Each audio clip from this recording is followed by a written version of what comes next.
Hello guys, mga kahulyo. Guys, si Kuya Julio namin ay galing po ng Pilipinas, nagbakasyon. So ito po ang kanyang dala pasalubong. Ito ang tinatawag na, ano tawag dito Kuya Julio? Pansit bato guys. So ang kaibahan niya sa ibang mga pansit, ano siya? Paki-explain ano kaibahan ng pansit bato?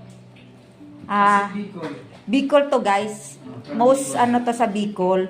Actually, ang kaibahan niya guys, medyo ano lang siya, no? Hindi siya yung madaling lumambot, no? Matigas siya pagka niluto mo siya. Tamang pagluto, natikman namin kahapon guys.